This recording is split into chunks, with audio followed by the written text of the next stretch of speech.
ড্রামার শুরুতেই আমাদের মাস্টার ঝাঙের বাড়িতে দেখানো হয়। এখানে ফুগু একটি ফুল হাতে নিয়ে বলছিল, ছোট হরিণ, সে রাক্ষসে হরিণ, তার নাম লুসু। 1 বছর আগে সে কি যিশু থেকে এসেছিল? এবং তখনই মাস্টার ঝাং বলে যে হ্যাঁ, এবং তং বলে ও মিথ্যা বলেছে। বন উজাড়ের কারণে সব হরিণ এই এলাকা ছেড়ে চলে গেছে। এবং তখনই মাস্টার ঝাং বলে, আমি ওকে খুঁজে বের করার জন্য লোক পাঠাবো। এবং তখনই এখানে ওই মেয়েটি অর্থাৎ লি মাস্টার ঝাংয়ের হাতের উপর হাত রেখে বলে, আমি আপনাকে এই বিষয়ে একটা অনুরোধ করতে চাই। যদি এই ঘটনার আসল অপরাধী ধরা পড়ে তবে আপনি কি এবং তাওহুয়া উপত্যকার সমস্ত মানুষ ও ডিমনদের ক্ষমা করে দেবেন? কি কোনো অপরাধ করেনি, আমি তার সাথে থাকার সুযোগ ছেড়ে দিতে পারি। এই পৃথিবীতে আমার দেখা সেই সবচেয়ে দয়ালু মানুষ। আসলে এখানে এই মেয়েটি একটু রহস্যময়ী টাইপের।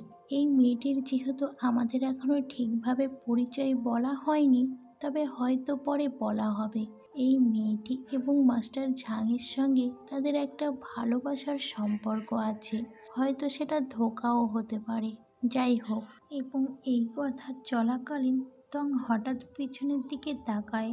আসলে এখানে কিছু বাজি ফোটানোর আওয়াজ আসছিল। তখনই মাস্টার ঝাং বলে, সময় হয়ে গেছে লি, তোমাকে অনুষ্ঠানের প্রস্তুতি নিতে হবে। ফলাফল যাই হোক না কেন, সবাই অনেক দিন ধরে অপেক্ষায় আছে। আজকের দিন কাউকে। এবং ওই ডেমনটি বলে যে হ্যাঁ, এবং তং তখনই বলে, তুমি বেশি করে নাও, এই নাও, আরও বেশি নাও। এবং তারপরেই তং ফুগুয়ের কাছে ছুটে আসে আর বলে, দেখো কিংলি আসছে। এবং আমরা দেখতে পাই কিংলি এখানে হাতের উপরে করে একটি প্রজাপতির মতো আকার ধারণ করে নিয়ে আসছিল। আর এই দৃশ্যটা এতটা পরিমাণে সুন্দর ছিল যে আপনারা না দেখলেও বুঝতে পারবেন না। আর এদিকে ওদিকে যেন জোনাকি পোকার মতো খুব সুন্দর দৃষ্টি সৃষ্টি করছিল। এবং ওখানে থাকা তো সবাই বলছিল, এই পরী আসছে, ওই দেখো পরী আসছে। এবং জিংলিকে এখানে এই রূপে এতটা পরিমাণে সুন্দর লাগছিল, কি বলবো, জানি না পরে এর কোনো রূপ বেরোবে কিনা। এবং আমরা দেখতে পাই মাস্টার ঝাংও তার প্রেমিকাকে খুব সুন্দর দৃষ্টিতে দেখছিল এবং সে মনে মনে প্রচণ্ড পরিমাণে খুশিও হচ্ছিল। আসলে এখানে কিংলিকে মনে হয় সকলে পরী মনে করত। যেহেতু সে মাস্টার ঝাংয়ের সঙ্গে থাকতো, তাই হয়তো তার উপরে কেউ কখনো সন্দেহ করেনি। আসলে মাস্টার ঝাং এখানে প্রচণ্ড পরিমাণে একজন ভালো মানুষ ছিলেন। এবং তখনই লি বলে, রাতের বীজ গাছটি প্রস্ফুটিত হয়েছে, ইচ্ছা পূরণ শুরু হয়েছে, আকাশের চাঁদ ঝুলে আছে। আমি মানুষ এবং ডেমনদের সহাবস্থানের জন্য প্রার্থনা করি। এবং তখনই ওখানে থাকা সকল লোক নিচে হাঁটু গেড়ে বসে পড়ে তারা প্রার্থনা করার জন্য। এবং সকলের হাতে হাতে একটি করে মোমবাতি ছিল। আসলে এখানে যে গাছটি আছে বড় শুকনো মতো, এই গাছটিকে হয়তো তারা দেবতা রূপে মানত। আবারও কিংলি বলে, যেন পৃথিবীর বর্ণগত এবং সামাজিক বাধা থেকে মুক্ত হয়। এবং এদিকে আবার মাস্টার ঝাং তো দাঁড়িয়েছিলই এবং তিনি মনে মনে বলছিলেন, আমি মানুষ এবং ডেমনদের সহাবস্থানের জন্য প্রার্থনা করি, যেন পৃথিবী বর্ণগত এবং ছিল। কিন্তু তং আর ফুগুই একটু হলেও সন্দেহ করছিল এই দৃশ্যটা দেখে। কিন্তু যাই হোক না কেন, এই দৃশ্যটা সত্যিই অপূর্ব ছিল। এবং এখানে লি বলছিল, রঙিন প্রজাপতিরা উড়ছে, আমি দীর্ঘস্থায়ী শান্তির জন্য প্রার্থনা করি, যেন পৃথিবীর গণহত্যা থেকে মুক্ত হয়। এবং এখানে সকলেই তো বলছিল, আমরা দীর্ঘস্থায়ী শান্তির জন্য প্রার্থনা করি, যেন পৃথিবীর গণহত্যা থেকে সকলে মুক্তি পায়। আসলে এখানে সবাই তাওহুয়া উপত্যকার জন্য প্রার্থনা করছিল যেন তাদের তাওবা উপত্যকা সব সময় সুরক্ষিত থাকে। এবং এখানে কিংলির সাথে এই প্রজাপতিগুলো দেখতে এতটাই সুন্দর লাগছিল যে তাকে ভিলেন বলেও মানা যায় না। আর তাকে এই দৃশ্য দেখে কেউ বুঝতেও পারবে না যে আসলে সে কি ভিলেন নাকি অন্য কিছু। আসলে এখানে লি এবং সমস্ত মানুষ এবং ডেমনরা সবাই মিলে সমবেত প্রার্থনা করছে। তাদের প্রার্থনার মূল বিষয় হলো শান্তি, সহাবস্থান এবং জাতিগত ভেদাভেদ ও সহিংসতা থেকে মুক্তি। এবং ওখানে থাকা সকলে তো বলে ওঠে, কত সুন্দর, কত সুন্দর দৃশ্য, আমাদের মানতগুলো হয়তো নিশ্চয় পূর্ণ হবে। এবং তখনই লি বলে ওঠে, রাতের বীজ গাছটি প্রস্ফুটিত। আমি প্রার্থনা করি যেন সমস্ত মানুষ এবং সমস্ত ডেমন যা চায় তাই পায়। এবং এই কথাটা বলার পরপরই ওখানে থাকা মানুষ এবং ডেমনরা তাদের ইচ্ছাগুলো ওই বীজ গাছের নিচে একটি মোমবাতি ধরিয়ে বলতে থাকে যেন তাদের ইচ্ছেগুলো পূরণ হয়। এবং এই দৃশ্য এদিক থেকে তং আর ফুগুই তো দেখছিলই। এবং তখনই তং বলে, তারা বলে যে কিংলি একজন প্রজাপতি। যখনই পূর্ণিমার সময় তার রাক্ষসের শক্তির চূড়ায় পৌঁছায়, সে এক ঝাঁক প্রজাপতি ডাকতে পারে এবং এই রাতের বীজ গাছটিকে প্রস্ফুটিত করতে পারে। এবং তখনই ফুগুই বলে, এগুলো যে জাদুর মাধ্যমে তৈরি করা ফুল, কিন্তু তারা বিশ্বাস করতে চায় যে ফুলগুলো সত্যিই ফুটেছে।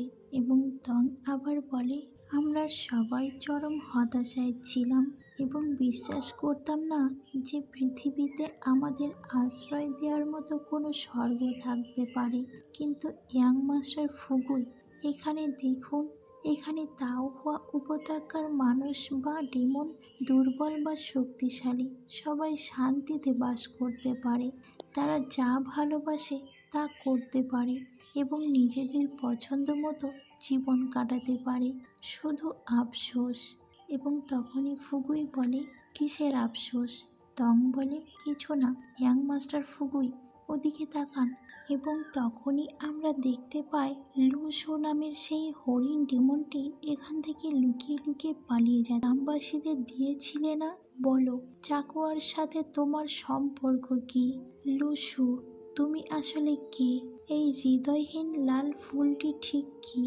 এবং এটা বলার সাথে সাথেই লুসু তো ফুগুয়ের উপর আক্রমণ করে দেয়। কিন্তু লুসু তো আর জানতো না যে ফুগুই আসলে কি জিনিস।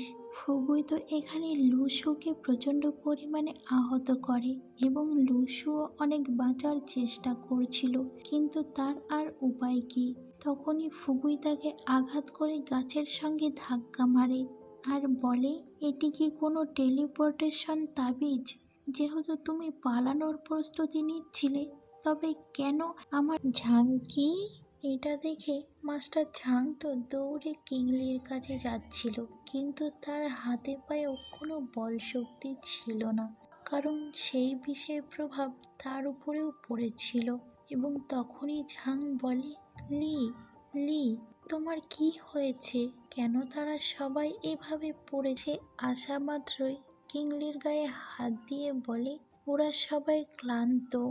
এবং এই কথা বলার সাথে সাথে কিংলি মাস্টার ঝাংয়ের উপরে কিছু একটা জাদু করে দেয় এবং মাস্টার ঝাং ওখানেই অজ্ঞান হয়ে পড়ে যায়। তারপর কিংলি মাস্টার ঝাংকে বুকে জড়িয়ে নিয়ে বলছিল, এখন তোমার বিশ্রাম নেওয়ার সময়, ভয় পেও না, শীঘ্রই তুমি সত্যিই আমার হয়ে যাবে।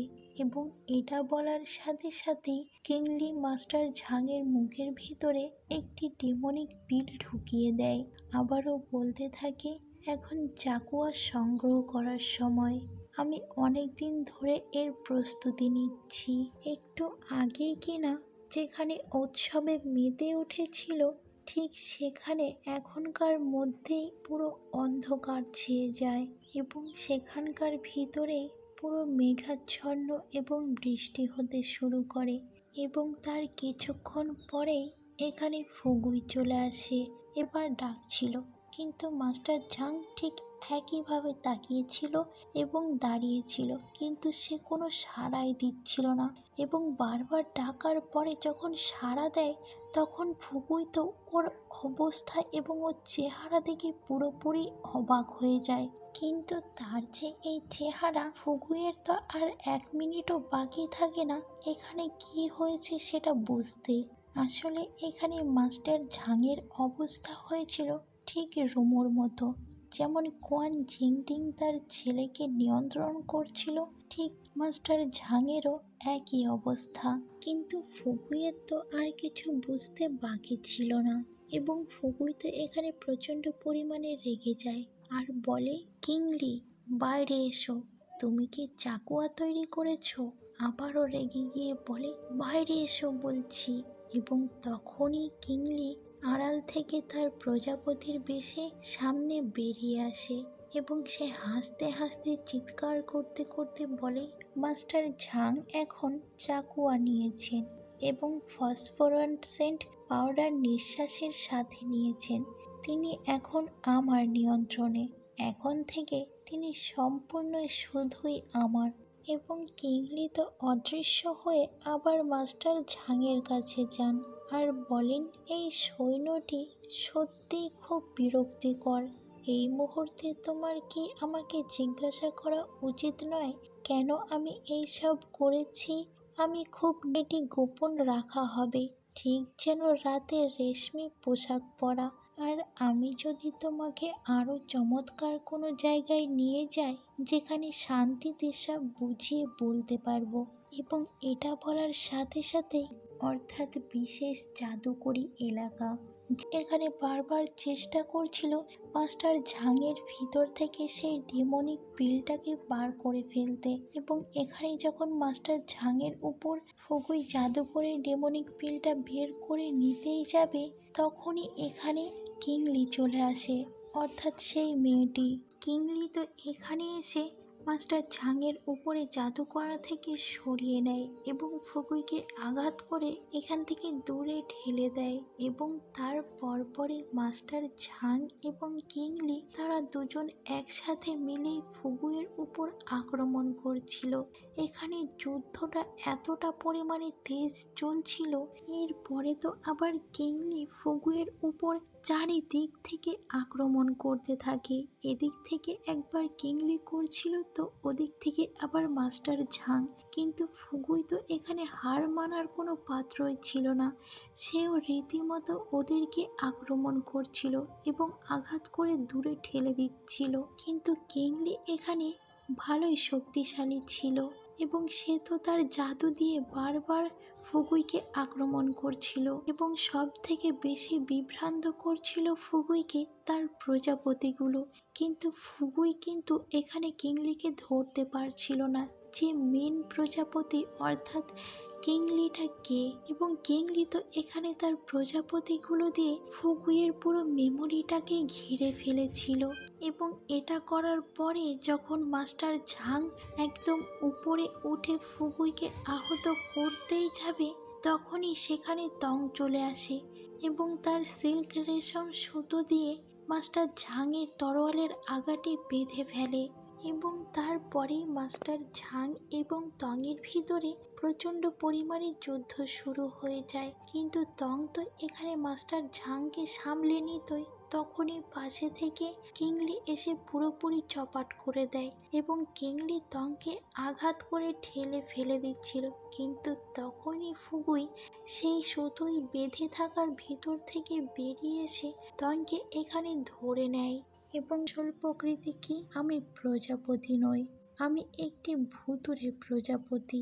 এবং আমরা দেখতে পাই এই কথাটা বলার সাথে সাথে কিংলি তার আসল রূপে ফিরে আসে এবং আমরা দেখতে পাই কিংলি একটি প্রজাপতি ডেমন, অর্থাৎ ডেমনের আত্মা।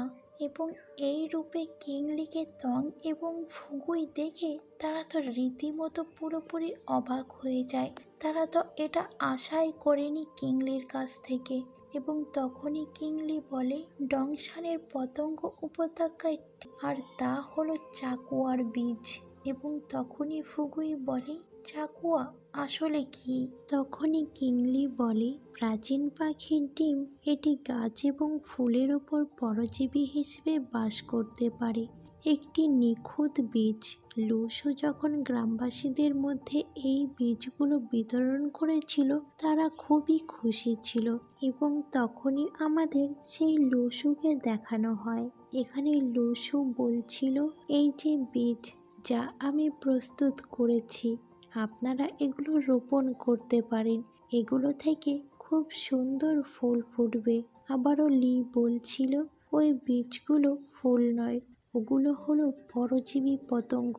এবং তখনই আমাদের এখানে সেই সার্ভেন্টটিকে দেখানো হয়, যার যেত কে তাদের জীবনের পরোয়া করত, কে তাদের অস্তিত্ব মনে রাখত। এবং তখনই তং বলে ওঠে, কিন্তু এইভাবে কি আপনি আপনার প্রতি মিস্টার ঝাংয়ের আন্তরিকতার সাথে বিশ্বাসঘাতকতা করছেন না?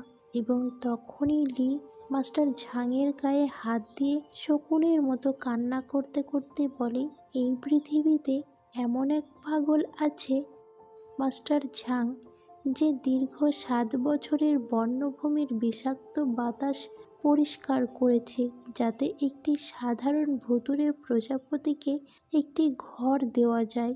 এই পৃথিবীতে সেই একমাত্র যে আমার সাথে ভালো ব্যবহার করেছে। কিন্তু জানো, আমি সবচাইতে বেশি ঘৃণা করি তাদের, যারা পবিত্র এবং নিষ্পাপ। তোমাকে দেখার পর থেকেই আমার হৃদস্পন্দন বেড়ে গিয়েছিল।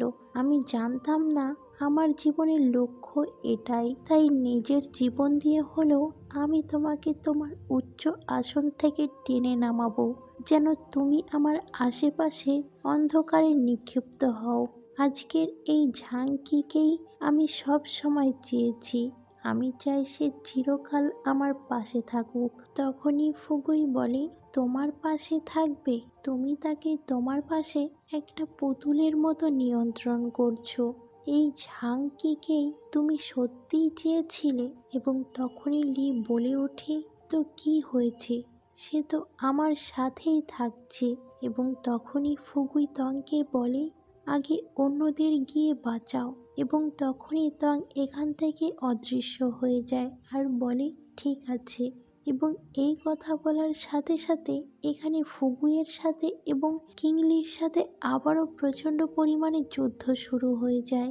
এবং তখনই ফুগুই মনে মনে বলে, কেন কেউ ভালোবাসা এবং আন্তরিকতা পাওয়ার পর অনুশোচনা ছাড়াই সেগুলোকে পায়ের তলায় পিষ্ট করে দেয়? কেন অন্যরা যারা দুর্বল এবং সাধারণ, তাদের বেঁচে থাকার অধিকার নেই? এবং এখানে তো ফুগুই আর কিংলি এবং মাস্টার ঝাংয়ের সাথে জোরদার যুদ্ধ লেগে যায়।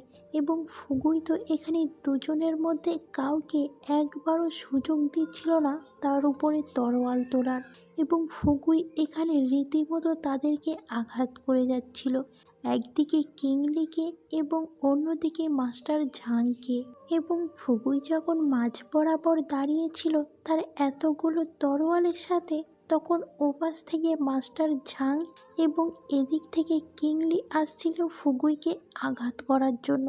কিন্তু ফুগুই এখানে তাদের দুজনকে এমনভাবে আঘাত করে যে আঘাতে দুজনেই ছিটকে পড়ে যায় এবং কিংলির বুকের ভিতরে গিয়ে সেই তরোয়ালটি বিঁধে যায়। এবং এদিকে মাস্টার ঝাংয়ের মুখের ভিতর থেকে সেই ডেমনিক পিলটা বেরিয়ে আসে এবং মাস্টার ঝাং এখানে সজ্ঞানে ফিরে আসে।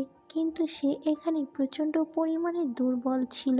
এবং মাস্টার ঝাং যখন তার আসল শরীরে ফিরে আসে, তখন তো কিংলির এই অবস্থা দেখে প্রচণ্ড পরিমাণে অবাক হয়ে যায়। আর সব থেকে বেশি অবাক হয় কিংলির এই ব্যবহার দেখে।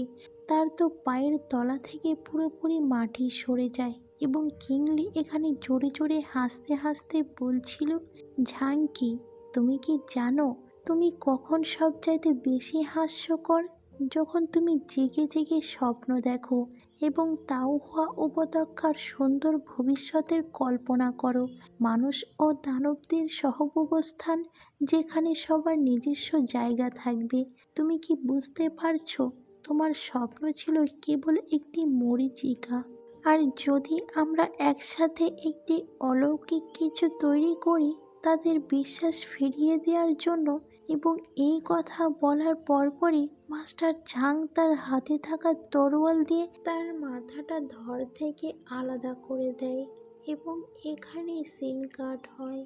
এদিকে আবার আমাদের মাস্টার ঝাং এবং তংদের একসঙ্গে দেখানো হয় এবং আমরা এখানে দেখতে পাই এখানেই তাওহুয়া উপত্যকার অর্ধেক মানুষ এবং ডেমনরা মারা গিয়েছিল শুধু কিংলির এই পরিকল্পনার জন্য। তং তো এখানে প্রচণ্ড মন খারাপ করে বলছিল, এটা কিভাবে সম্ভব, গতকালও তো সব ঠিক ছিল। এবং তখনই মাস্টার ঝাং প্রচণ্ড পরিমাণে মন খারাপ করে বলে, পরিস্থিতি অনেক দূর গড়িয়েছে, আমি কি তাদের শোককৃত্য সম্পূর্ণ করার জন্য একদিন সময় পেতে পারি?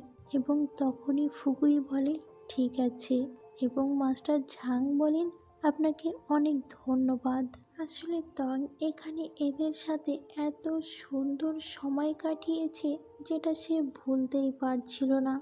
যেটা কিছুক্ষণ আগে সুন্দর মুহূর্ত ছিল এখন সেটা মনে হচ্ছে শ্মশানে পরিণত হয়েছে। এবং তখনই ফুগুই বলে, কিংলি অমঙ্গলকে মুক্ত করে দিয়েছে, ফলে তাওহুয়া উপত্যকা রাতারাতি বদলে গেছে।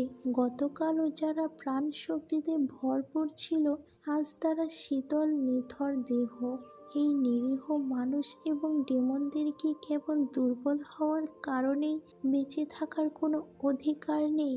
এবং এখানেই সিন কাট হয়। এদিকে আমরা দেখতে পাই মাস্টার ঝাং তার এখানে মন খারাপ করে সব দাঁড়িয়ে দাঁড়িয়ে দেখছিল এবং মিস্টার ঝাং এক কাপ ওয়াইন পান করেন। তখনই তং এখানে থাকতে না পেরে বলে, তাহলে আমি এখানে অন্যদের সাহায্য করতে যাচ্ছি। এবং তখনই ফুগুই মনে মনে বলছিল, মানুষ এবং ডেমন যেখানে মিলেমিশে থাকবে এমন একটি স্বর্গ কি সত্যি অস্তিত্বহীন? ডেমনদের মধ্যেও ভালো এবং মন্দ আছে, মন্দরা শাস্তির যোগ্য, কিন্তু যারা ভালো তাদের অপরাধ কি? আবেগ বা ইচ্ছা ছাড়া পৃথিবীর সুখ দুঃখ বোঝা কিভাবে সম্ভব? তারা ভালোবাসা এবং ঘৃণা জানে, তারা কষ্ট বোঝে, তারা কেবল তাওহুয়া উপত্যকায় শান্তিতে থাকতে চেয়েছিল, কিন্তু তাদের সাথে ব্যবহার করা হয়েছে শোষণযোগ্য পিঁপড়ার মতো, যাদের যখন ইচ্ছা হত্যা করা যায়। মানুষ হোক বা ডেমন, এই পৃথিবীর প্রতিটি প্রাণী কি কেবল মৃত্যুর জন্যই জন্মায়? এবং সময় হয়ে গেছে। এবং এই কথাটা বলা মাত্রই মাস্টার ঝাং তার নিজের হাত কেটে রক্তদান করে এবং এখানেই সিন কাট হয়। এদিকে আবার আমাদের ফুগুইকে দেখানো হয় একটি নদীর ধারে, সে চুপচাপ একা বসেছিল এবং তখনই তং এসে বলে, ইয়াং মাস্টার ফুগুই, আপনি কি তাওহুয়া উপত্যকাকে ভালোবাসেন? আমি এই একটি জায়গা খুব পছন্দ করেছি। গতকাল মিস্টার ঝাংয়ের আঙিনায় আপনাকে বসে নথিপত্র ঘাঁটতে দেখে আমি কল্পনা করেছিলাম যদি আমাদের বাড়ি হতো তবে আমি হাঁস পালতাম এবং অনেক গাছ লাগাতাম, সেটা কতই না সুন্দর হতো। কিন্তু আফসোস, এক রাতেই সব বদলে গেল। আমরা এখন মৃত্যুর দ্বারা বিচ্ছিন্ন, কোনো পরিবার নেই, কোনো আপনজন নেই, আর কিছুই নেই। এবং তখনই ফুগুই বলে, কিং তং, তোমাকে আমার কিছু দেওয়ার আছে। এবং এটা বলার সাথে সাথে ফুগুই উঠে এসে তংয়ের সামনে এসে দাঁড়ায় এবং তংকে কাপড়ে জড়ানো একটি তরোয়াল দেয় এবং তং তখনই ওই তরোয়ালটা খোলে এবং দেখে বলে, এটা কি ওয়েনচ্যান তরোয়াল? এবং তখনই ফুগুই বলে, তুমি এখন বেশ দক্ষ হয়ে উঠেছ, তাই এই তরোয়ালটি তোমারই হওয়া উচিত। তরোয়ালটি অনেক সুন্দর ছিল এবং ওই তরোয়ালে তংয়ের নাম পর্যন্ত খোদাই করা ছিল। এবং তখনই তং বলে, এই তরোয়াল আপনি কি সত্যিই আমাকে দিতে চান? এবং তখনই ফুগুই বলে, আমার সাথে এসো। এবং এটা বলে ফুগুই তংকে একটি নদীর ধারে ফাঁকা জায়গায় নিয়ে আসে এবং সে বলে, আমি তোমাকে কথা দিয়েছিলাম আমি তোমাকে রক্ষা করার জন্য একটি তরোয়ালের আঘাতই যথেষ্ট ছিল। আজ আমি তোমাকে শেষ শিক্ষাটি দেব। আর তুমি যে উত্তরটি খুঁজছো তা পরবর্তী নাড়াচড়ার মধ্যেই আছে। আমি এখন তোমার সাথে তরোয়ালের বিনিময় করব। পুরোপুরি মনোনিবেশ করো। এই আলোর দিকে তাকাও। আমাকে বলো আলোর ভেতরে কি আছে। এবং তখনই তং ওই সূর্যের কিরণের ছাটার দিকে তাকিয়ে বলে, আলোর মধ্যে ধূলি কণা উড়ছে। এবং এটা বলার সাথে সাথে তং আর ফুগুই তরোয়াল বিদ্যা প্র্যাকটিস করছিল। ফুগুই তো এখানে সরু মতো একটা লাঠি নিয়েছিল, আর তং তো ওই তরোয়ালটা দিয়েই লড়াই করছিল।